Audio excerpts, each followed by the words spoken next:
अजय भट्ट को जानते हैं? जी जी बिल्कुल जानते हैं। क्या राय है उसके बारे में, आप कैसा बंदा है वो? यार अब देखें, एक जब अच्छा बंदा उठता है ना, सारे मतलब उसके पीछे पड़ते हैं। अब हमारी नजर में अच्छा बंदा है यार। जैसे देखें, अब एक वो एकदम अल्लाह ने उससे शोहरत दी है, अब सारे उसके पीछे पड़ गए। इज्जत जिल्लत अल्लाह के हाथ में। बिल्कुल ऐसा ही है, यही बात है और कोई बात नहीं। बहुत जी वो यजीद आई थिंक सो जी। तो उसके बारे में आपकी क्या राय है, क्या उसने ठीक कहा या गलत?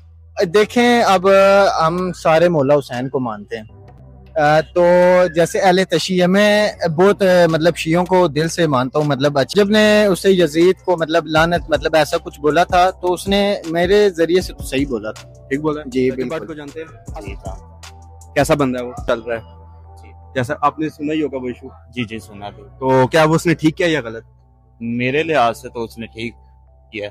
ठीक किया मतलब कैसे आप कह सकते हैं कि उसने ठीक किया है? अकॉर्डिंग टू आप 10 मुहर्रम वाले दिन की बात जी, कर रहे 10 हैं जो मुहर्रम उसने यजीद पे लानत भेजी है, बिल्कुल। मेरे एज ए मुस्लिम मुझे तो ये लगता है कि उसने बिल्कुल ठीक किया है।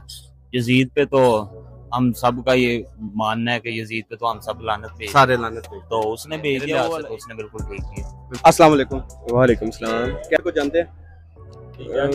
हाँ तकरीबन जानते हैं। आप भाई? हाँ टिकटॉक पे देखा है उसको। जी जानते। तो कैसा लगा, जैसा कि आजकल उस पे इशू चल रहा है, पता ही होगा आपको, वीडियो आपने देखी होगी। हाँ एक वीडियो आई थिंक मेरे सामने आई थी, जैसे वो मातम पे ना यजीद पे लानत भेज रहा था। वो वीडियो अगर उसने यजीद को लानत भेजी है ना, तो ये तो उसने बिल्कुल ठीक काम किया है। और आप भाई क्या कहते हैं, जो उसने लानत भेजी है बिल्कुल ठीक किया या गलत? ठीक किया है। ठीक किया है। हाँ बिल्कुल ठीक किया। 7 दौर फसी दौर देने चाहिए थे। बस हमारा हमें अच्छा नहीं लगता ये बात, हम वादे कह रहे हैं, लेकिन ये काम जो उसने किया ठीक किया। और उसने वो अहले तशीय्या जो काम उसने कर दिया, उसने मातम में अपने गम में किया, अपने जिस तरह भी उसने कर दिया ठीक किया। ये काम